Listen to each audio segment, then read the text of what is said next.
Hello, hello, hello, everybody. How are we all doing? I'm hoping we're doing very, very well.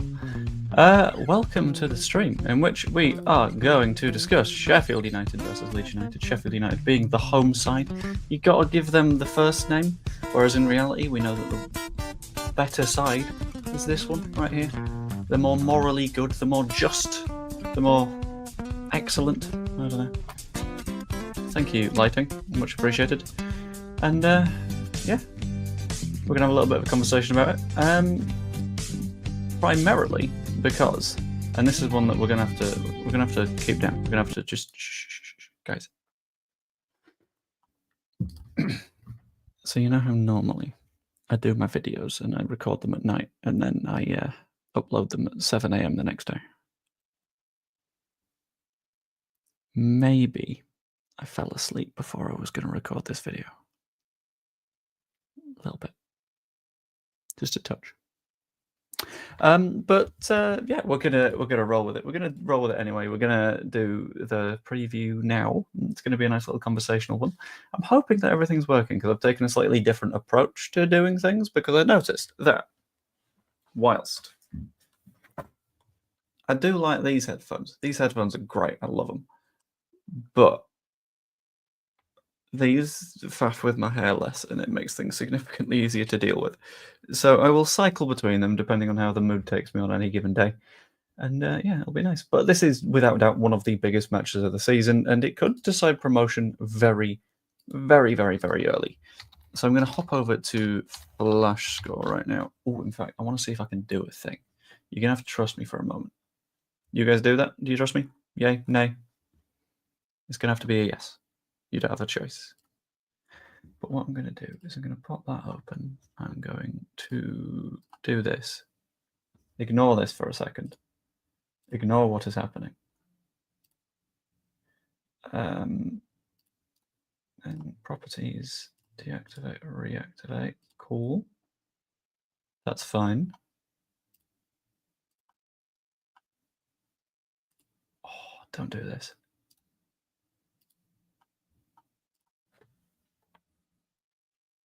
And then go to here. Yeah.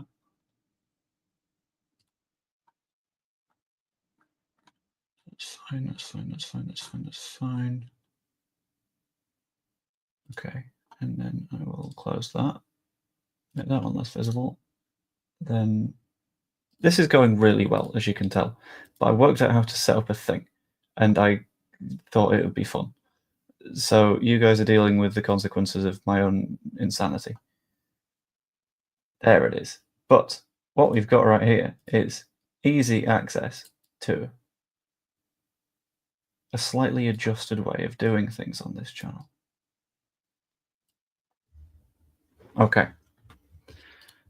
So, if I may. And there we go. Wonderful.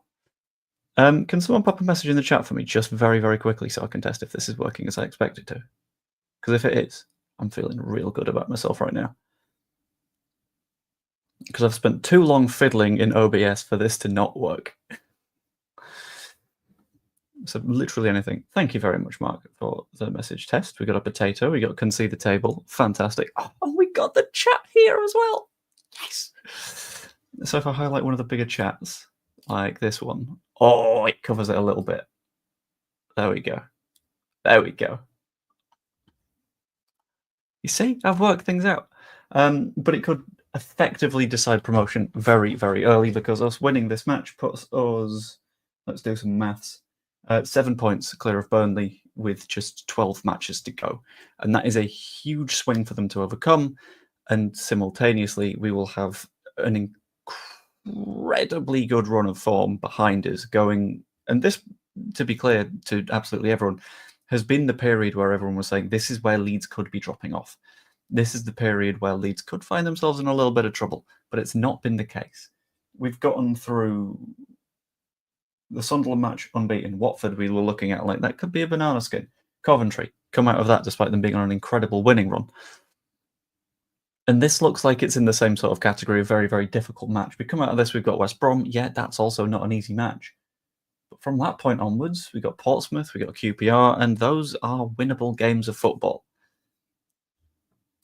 So if we win this, it could decide promotion relatively early, not formally, but it could really set the tone. And you can't forget, it's a huge Yorkshire derby. It is currently the two biggest clubs in Yorkshire. I love how there was like a 5-minute period there where Huddersfield were like, we're a part of the conversation, actually. It's like, no, you're not, Huddersfield. Be gone. Thank you very much, Danny. I appreciate that. But we need to dive into it a little bit. So I'm going to start with the team news. And to start with the team news, Manor Solomon was said to have a slight knock and was not necessarily in training. And Daniel Farke said that if he wasn't in training, then that would potentially be an issue. Got a big positive on this front, which was Manor Solomon doing various posts that were like, look, I am doing training, which says that he's going to, at the very least, be in the squad. And that'll be absolutely fantastic. Patrick Bamford is also gradually going to be returning to training, so I've said he's in doubt, but we're probably not going to see him in the slightest. And Max Vober is obviously out because of his surgery. So you got to have a look at a predicted lineup, and I've gone a little bit different to normal this time, and I think it's in quite interesting ways. So you're going to have to shout at me in the comments if you think I'm being an idiot, but I genuinely think this is not the worst of shouts. I've gone Ilan Meslier net because, of course, you do, because he's not going to be shifted out of net. There was a period in which I was like, maybe we play Darlow. We did not play Darlow. Going forwards, you have Jayden Bogle, because, of course, because him returning to Bramall Lane only to absolutely embarrass Hamface would be delicious, with a centre-back pairing of Rodon and Strauch. I've gone with this just because Strauch offers a little something going forwards, and he doesn't really compromise on the security that we've got defensively. And to account for this, I came into it thinking, well, I don't necessarily think Daniel Farke would drop Ethan Ampadu. And I don't think he is going to drop Ethan Ampadu, because I've gone with the midfield pairing of Ampadu and Tanaka. Tanaka is borderline undroppable. He's ridiculously good, and no matter what team we pick, Tanaka has been in there.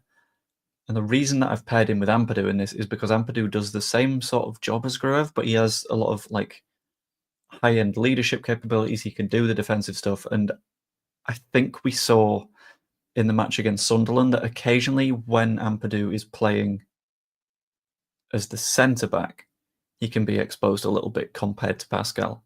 So this is sort of the best of both worlds that I've gone with. It's not necessarily what's going to happen, but it's a prediction that I think is not the worst of calls. Then you go forwards. Assuming Solomon is fit, you have to go James Aronson Solomon, because that is a very, very good front line. Solomon was a ridiculously good asset for us in the Sunderland match, which is something that can sort of transfer over to here. Dan James will always be someone that is able to pull something out of nothing because of his pace, and Aronson brings so much to our out-of-possession play that there is no way that you swap him out for anyone. Then, at number 9, I've gone with what feels like the obvious option. It's got to be Joel Piroux, doesn't it? Hey-oh, Monkey Spy. But it has to be Joel Piroux, because if it wasn't Joel Piroux, then it's Mateo Joseph. And I feel like he doesn't necessarily have the finishing, and this isn't going to be a match where we're going to get thousands of chances, unless it is, and that'd be fantastic, because now we have to talk about how Sheffield United have been playing. And they've been getting plenty of results, is the way that I'm going to specifically phrase this. And I've phrased it very, very carefully, as you may have noticed. Because if you look past the results, it gets a little bit more questionable. They've had 4 wins in their last 4 matches, and that is very good. That's absolutely spectacular. In fact, I'm going to see if I can faff with this to have a look. That's not the thing I'm trying to faff with. Faff with this. Go to Sheffield United. There we go. Go to matches. No, it's not. Results. Cool. There we go. Sheffield United's recent results are a win over Luton. Fair enough. 3-1 win over Borough. Also fair enough. 2-1 over Portsmouth. 1-0 over Derby. And you look at that string of matches and you're like, that's 12 points from the 12 points they should have gotten, and maybe there's a question mark over Borough. Maybe they've overperformed. But when it comes to performances, very weak. Significantly weaker than you would necessarily expect. Because if you're looking at the sort of more underlying statistics, they've had 6.6 XG in those 4 matches, both for them and against them. And that includes being absolutely pummeled in terms of chance creation by Portsmouth. Portsmouth should have won that. Portsmouth should have absolutely battered them. But they didn't, because they kept making silly little mistakes in the final third, didn't put the ball in the back of the net enough times, didn't end up winning. And that means that because of these performances, they've managed to like stay in the top two, but it's not been super convincing at all, in my opinion. And it's sort of put them in a very weird flux position where they ain't half bad, but their ceiling is a big question mark for me.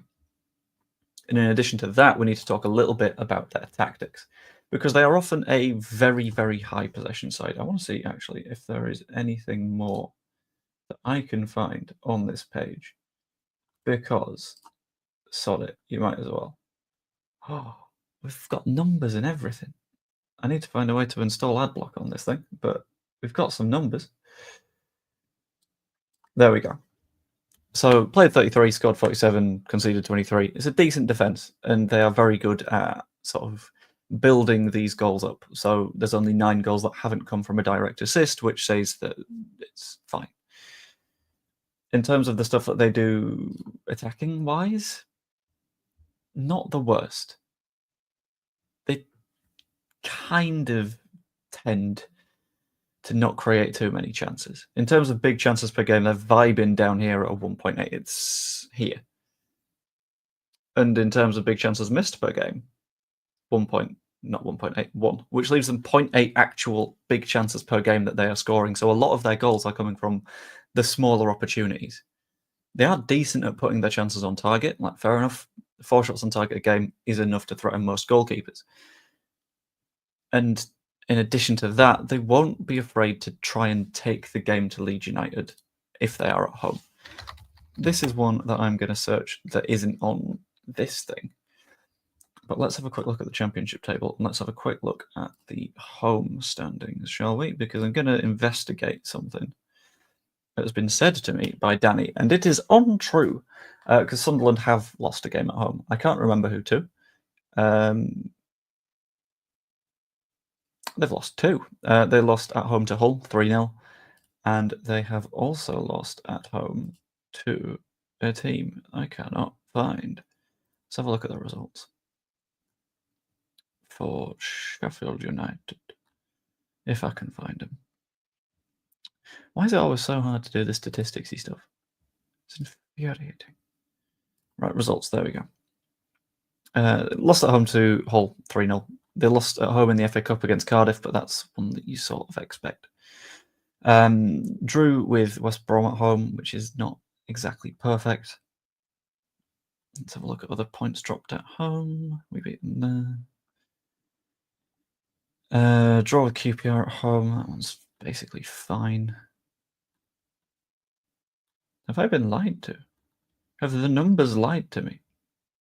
No, Burnley. They also lost to Burnley at home, which shows that against sort of decent sides that are willing to take a game to them, like Hull did, like I'm assuming Burnley tried to, they have points that they drop, and they are very genuinely at risk. Thank you for letting me know, Monkey Spy. I didn't check. But I think the fact that they're going to actively try and play their game against us is not going to work for them as they want it to, because look at the amount of opportunities that come out of counterattacks for them. There's 29. That's a decent number. They will try and hit on the counter, but that makes the game transitional, and that's what we're quite good at. And as Mark has just said, if we take our chances, maybe there's something in this for us. I'm going to need to work out the mechanics on this chat box, because it is so weirdly sized that it like crosses over with me in some places. It doesn't in other places. But it'll be fine. They are also quite good at holding on to leads. So when they beat teams, it's rarely like a 3-2, a 4-3, anything like that. In fact, I don't know if they've scored more than 3 games in a match this season, which would be an interesting stat for me to have checked. And it was one that I was in the middle of checking when I fell asleep last night, because I am a numpty. But we'll double check that. Sheffield United results. So 3-1 win against Borough, fine. 3-0 loss against Hull. 3-0 against Oxford. but they don't tend to score 3 very often. They beat Wrexham 4-2 in the League Cup, but that one doesn't particularly count. And outside of that, they're not a team that will rack up big score lines. They're not teams that will create endless chances. And they're teams that, when it comes to it, we can cause them some pretty significant issues here. And they also spread their goals all the way across that front line of theirs. So, having a very quick look at Sheffield United stats. Their top scorer in the league this season is Gus Hamer, who has 7 goals, 5 assists. Then Raksaki has 6, Hamer has 7 for context. Tyrese Campbell has 6, Harrison Burrows 5, Kiefer Moore 5, O'Hare 2, Ahmedodzic 2, Arblaster 2, Brewster 2, Brooks 2, Brereton Diaz 2, Sam McCallum 1, Tom Davis 1. There's a guy called Ryan 1 who has scored 1, and that feels a little bit too perfect. So they're not going to be relying on us failing to deal with one player, but they will happily play all across that line. And that's something that I think we need to pay quite a lot of attention to just to be safe. But there are some slight worries for Chris Wilder that we need to pay a little bit of attention to. So, for example, Kiefer Moore is currently trying to get back from a hernia issue, had surgery on it, and is working his way back into the side. Gus Hamer has had a fairly long-term hamstring issue where in a bunch of different matches he's gone down holding his hamstring like, oh, ouch, owie, I'm not feeling great, which, funny for us, bad for him. And Tom Cannon also has a potential knock from his most recent match. And in terms of the question that Righteous One has just asked there, is Hamer fit? This one. The last thing we heard on it was Chris Wilder saying, we're working around the clock to make sure they're available. We're confident they will be. So we don't have an answer on that one yet. Hopefully, the answer to that is no, because Hamer is the threat, I think, with Moore also getting plenty of goals so far this season. But I feel like even if Gus Hamer is fit, it wouldn't change things too much. Hopefully he's not, but if he is, it could complicate things a little bit. Hello, Wayne. How you doing? So, then we got to cover what exactly Leeds need to do. And for me, a big part of it is we need to create as effectively as we normally do. We know that when it comes to making chances and causing problems for other sides, we're quite good at that. We've got the highest XG in the league so far this season, which is incredible. Like, having a quick look at the championship stats, our current expected goals for is 63.2. The next nearest side is 51.4. And that's Coventry.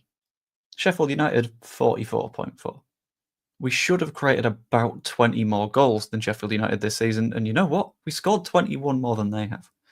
Defensively, they've conceded 23, which is a decent total, but we've conceded 20. So we're defensively more solid than them too. Both ends of the pitch, when you're looking at previous performances, we're looking better than they are.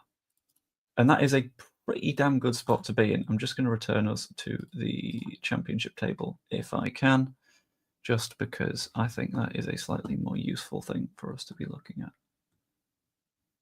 That's too far. That's about right. Come on. No, not Sunderland. Oh, good. There we go. Down, down, down, down. Cool. That'll do. That's fine. Yeah, solid. That's okay. We'll just move it like that so we can see as much as we can. So if we create as effectively as we normally do, they'll cause them a lot of problems. And one of the concerns that a lot of people have is, well, they've got O'Hare, they've got Hamer, they've got a very decent midfield. But as do we. And if we focus on making sure that we run that midfield well and effectively, which is why I would personally go for the Ampadu Tanaka pairing, because that is a side that are good at possession retention and good at doing the firm, tackly stuff to make things really, really difficult for the other side. So if we're focusing in on that, we're really giving ourselves the best possible opportunity to succeed in this match, and that's what really matters here. And in addition to that, whilst we need to control the middle of the pitch, we need to try and pull the game out wide if we can. We know that our wing-backs are ridiculous. They are too good for this league 99% of the time. They know what sort of threat Jaden Bogle is. They will know what sort of threat Junior Firpo is. And if we can keep that game in the wide areas and we can sort of force those one-on-one interactions where Junior Firpo doing an overlap gives Manor Solomon a one-on-one, we need to make sure we're doing that. Because all over the pitch, we're a better side than they are. And we just need to convert that into getting it done. That's what counts for me. And we need to keep our mentality going. At the moment, we're really, really, really good. This is not a question mark. This is just true. We're consistent. We're scoring the goals that we need to. We're doing what we need. And if we can keep that mentality going, keep in the position of focus on doing what we have to, we'll cause countless clubs problems. And in addition to that, we really badly need to finish all of our chances, because if we don't finish those chances, if we end up in a position where we are just conceding goals and getting an XG of about 4, but we scored once, that's how we're not going to win. And this is one of those matches that could trip us up for the rest of the season to come, or it could go really, really nicely for us. And I'm hoping it's on the nicely side, but we have absolutely no guarantee of that. So when it comes to predictions, and I'm going to ask for your predictions in the chat or the comments below, whether you're watching this live or after the fact. I think we're good enough to perform here. I know that we are good enough to perform here, and I know that we can be a better side than them. It could be a fairly competitive battle, with both sides really quite badly looking to claim dominance over this table right now. But I think we come out on top. So I've got a Leeds win, 2-1. Interesting little bit of info I heard from LUFC Stats the other day was if we manage this, it'll be the first time we've ever done the double over both Sheffield clubs in one season, which would be absolutely spectacular. But I also smell at some point, I don't know who for, a red card. I don't know which team for, I don't know which player for, but I've got a little bit of a vibe of a red card sneaking in, which I think could be interesting. But at the end of the day, as always, that's why I think. Let me know what you're thinking in the chat, in the comments, all that fun stuff. Got Wayne thinking it'll be a 2-1 for Leeds, Danny thinking 1-1, Carol thinking 1-1. I'm just thinking that we win this. I'm thinking that we just go out and do it, because I know that we've got that in us. And to sort of remove that from ourselves would be a bit of a shame. 1 second, I need to unbreak a thing. 2-0 for Monkey Spot as well. Spectacular. Can you guys keep popping messages in, just because I'm going to have a little bit of a faff about with StreamYard for a minute. I kind of need to make sure that I can see everything. Because if not, it's going to be an adventure. It's not going to be a good adventure, but it's going to be an adventure. So what I'm going to do is I'm going to reduce that by 200 and hope that it works. Nipper R saying 3-0 Leeds never in doubt. Oh, it's so much better. Okay, I prefer that. I think this being a little bit thinner, same thickness as this, definitely going to help. I need to see the size of the one on the right, though. That's a width of 300. So if I...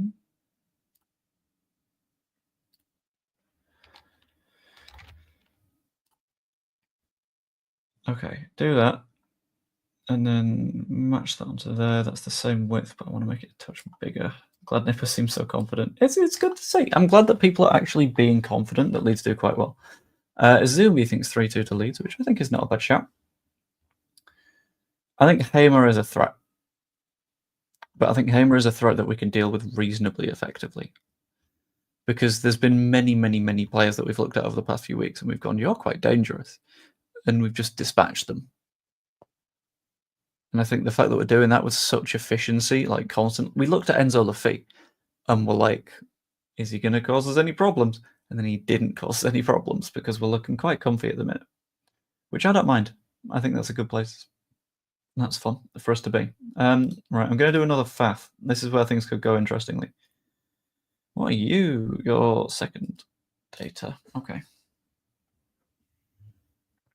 So if I go properties.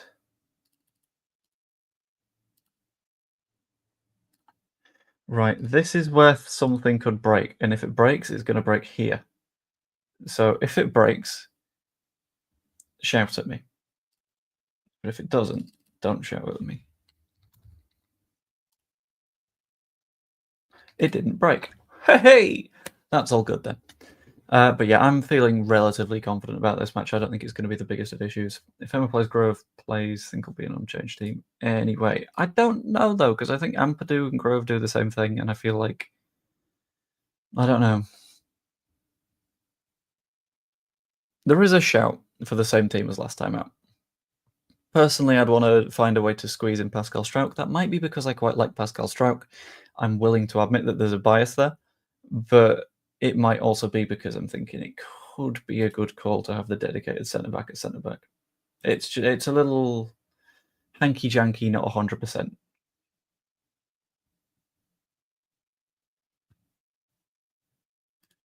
But you got to be sure.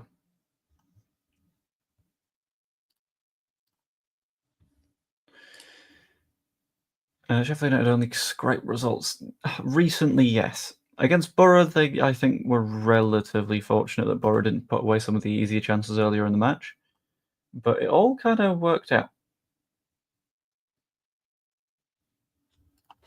So,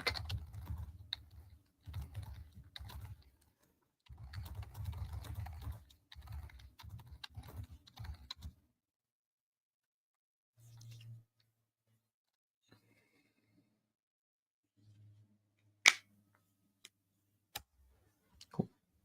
I don't think Pascal's fit enough for 90 minutes yet. I think he may be. That's the thing. Because my thinking on why Struijk wasn't playing before, because he's been back for a decent while. But my main thinking on why Pascal Struijk hadn't returned earlier was because Struijk. How do I phrase it? Was because Ampadu had been playing so well.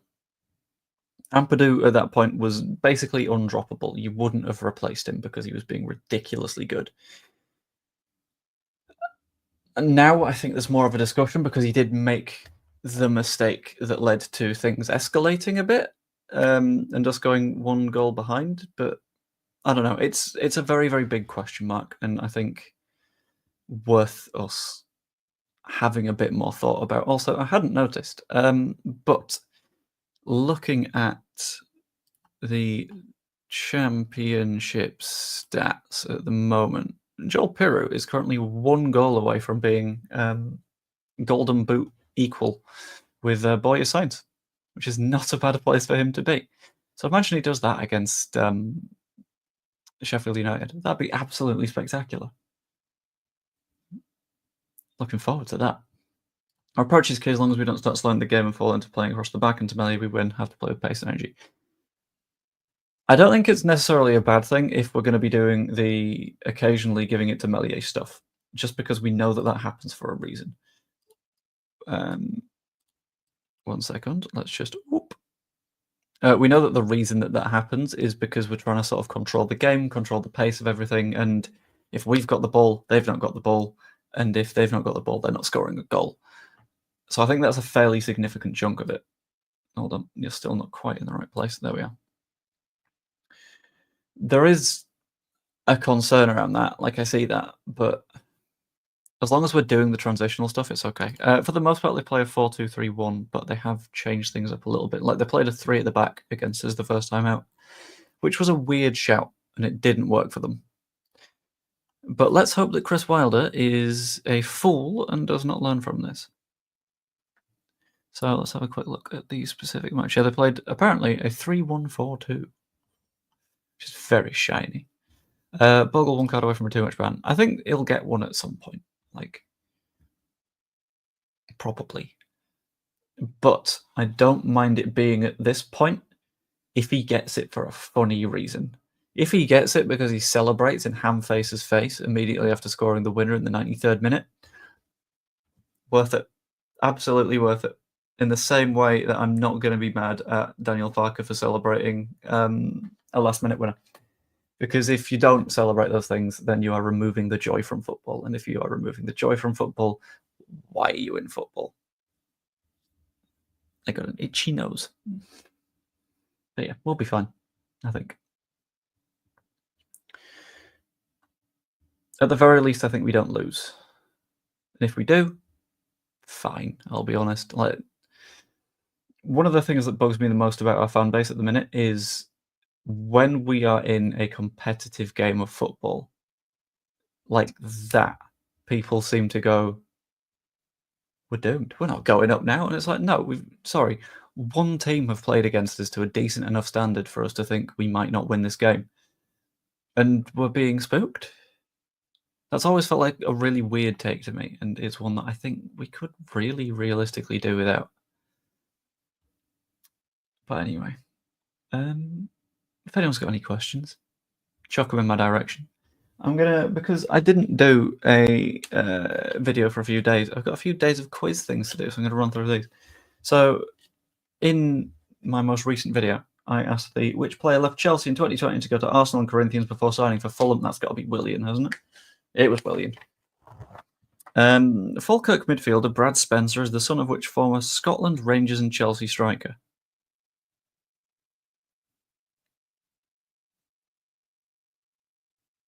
Oh.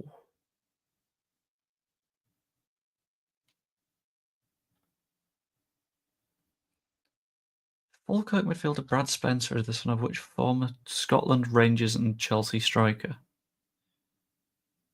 I don't know. I don't know enough about Falkirk, and I don't know former Scotland and Chelsea strikers. So I'm going to skip that one. But it's John Spencer, apparently. No idea. And then we get to today's question, which we will answer probably tomorrow. But in August 2022, which Premier League side put out a starting 11 made up entirely of British players? That feels like it's a Burnley or a Sheffield United. Burnley weren't in the Premier League at that point. I'll go Sheffield United. Joe, do you think Farke being in the stands hurts us tonight? I don't think it especially stings us, no. Because we are such a sort of regimented side at the minute where our players know what they have to be doing at any given point. We know when we're doing the substitutions. It's just a question of who is being substituted a lot of the time. I think it's fine, to be honest with you. I don't think it's the biggest problems. And if there are people that are saying that it's going to cause us significant issues, we're not a side that relies on touchline. It's what Marcus said. Farke's not a touchline shouter, so it's not one that is going to particularly affect us. We're like, him screaming from the touchline isn't going to make Dan James run any quicker, and Dan James already knows what he needs to do, so he's just going to do it. And I think, yeah. And there's also this, he'll have a far better view of how a game is going from the stands, because, like, I don't know about, like, what the press box or gantry is looking like at Sheffield United, but at Leeds, you get a way better view of the pitch than you would in the dugout, just because positioning and stuff. Subs will be pre-planned as Farke can't have any contact with the bench. Is that true? I don't think that's true.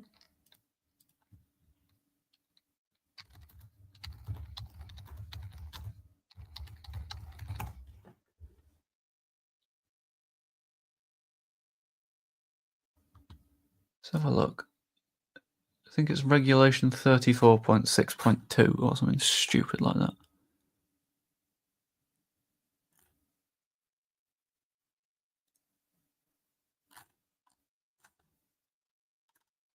No. General meetings, finance misc. That's not what I'm looking for. I don't care about the Articles of Association of the EFL handbook. There we go. EFL regulations.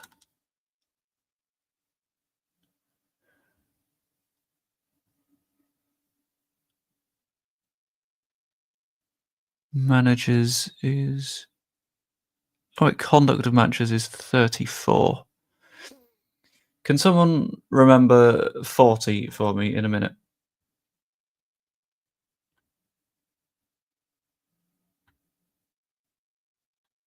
Firing sanctions.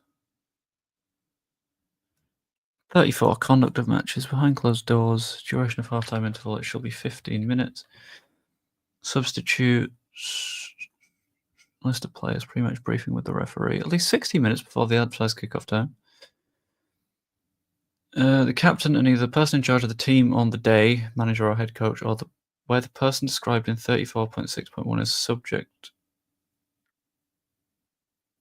Is that what I'm looking for? 34.6.1.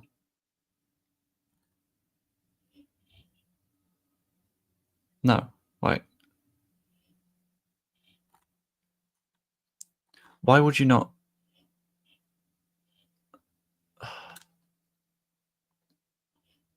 This is a really fun stream in which I'm basically just reading through the EFL's technical regulations.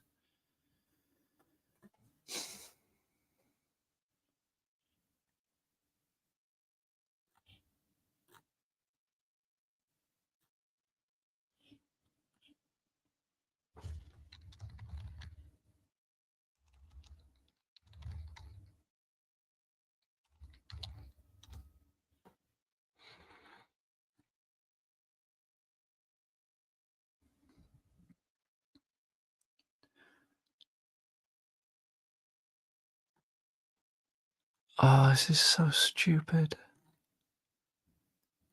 Is it going to be disciplinary proceedings? League's disciplinary powers, arbitration, additional provisions. I don't know. FFP rules, return to play protocols, standard clauses for manager contracts. That's a weird one. Right, I will see if it's in the league's disciplinary powers, which is on page 366 apparently, but there isn't a page 366, so that's good. It would be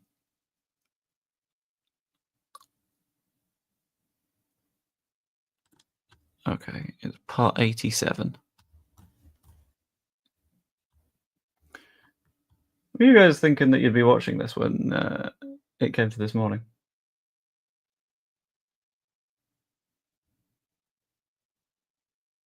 All right, 87, 87, 87, 87. Where are you? Okay, I've gone past you.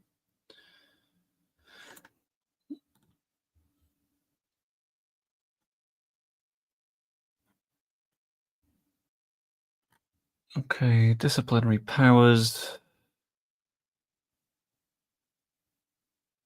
etc., etc., etc. Blah blah blah. Agreed decisions. It's not going to be in there. Continuing jurisdiction. It's not going to be in there.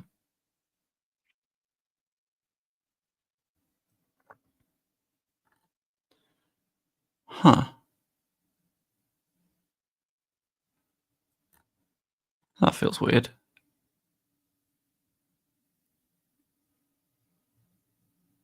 The provisions of Section 9.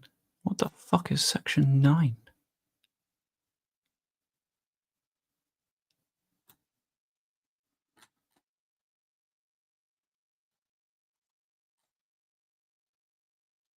Oh, there it is.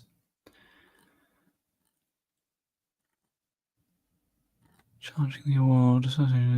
Sorry, I can't find it. Any truth about the Ampadu rumours? What Ampadu rumours? I didn't even know there were Ampadu rumours. What?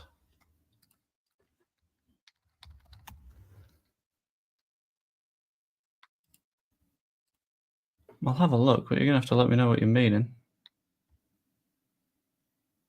Go up and have a chance of a top 10 finish. Bottom half is my feeling. But I think we'll be in a better shape than the ones that got promoted last season, I think.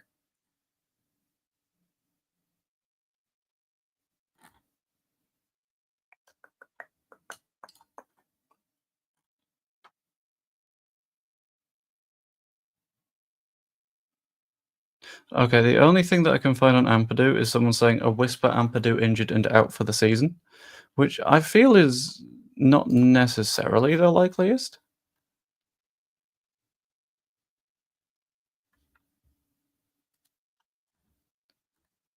That's a thing that I wouldn't want to sort of push, but yeah, I've had to actively search to try and find any rumours. What I've been able to see is someone saying that Ampadu could be injured and out for the season. By the way, thank you for being a member for 13 months, Baby Zebra. I appreciate it. I hope you all had a bet 3-0 James score anytime 33-1. That feels unlikely, but if it works out, it's going to be spectacular. You're going to love it. Be very, very fun. I'm basically just feeling fine, you know. I'm looking forward to tonight, and I hope you guys are looking forward to tonight as well, because I think it's going to be a very, very fun game of football. Well, I think we're going to try and make it a fun game of football. I think they're going to try and Sheffield United things. What's the stats versus Sheffield United away for the past few years? I don't think that's really realistically going to be that big of a contribution, though. That's the issue. I think I can have a look there. Don't know why that rejected that, but that's fine. It doesn't matter. Let's go to matches. Let's go to this one. And is it there? There we go. So we beat them 2-1 in the Premier League. Wait, away from home, sorry. Beat them 1-0 in the Premier League. Beat them 1-0 in the Championship. Lost 2-1 the season before that. And then we're in the sort of dark days of 2011, 2010. So they're not put down, but 50-50. There aren't many draws here, are there? There's no draws. The last time we drew with Sheffield United was in 1994. So I think it's going to be exciting, but who knows? Just seen on Facebook something about a season-ending injury for Ampadu. Anyone else seen this? I've seen a lot of people shouting the words season-ending injury for Ampadu, but I've not seen anyone have any reasonings behind it. I don't know where it's come from. I don't know whether it's anything reliable. I'm going to keep a big old eye on news now for the rest of the day, just to see if there is anything actually happening there. Brian thinks 3-1 Leeds, which is fair enough. Happy memories of Bramwell Lane secure the title there in 92. Where better to secure the title than against Sheffield United round at their place? You can't do better. It's just perfect. But I'm going to be keeping an eye on the Ampadu stuff. From Sheffield, couldn't bear a loss, I get destroyed from mates. It's okay, because at the end of the day, even if we do lose, we've not financially cheated to get here. So, never believe any rooms on Facebook, usually BS. I can't see even the clickbait places finding it.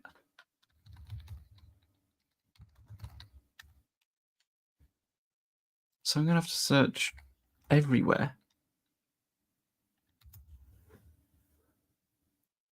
But I severely doubt that that's a thing.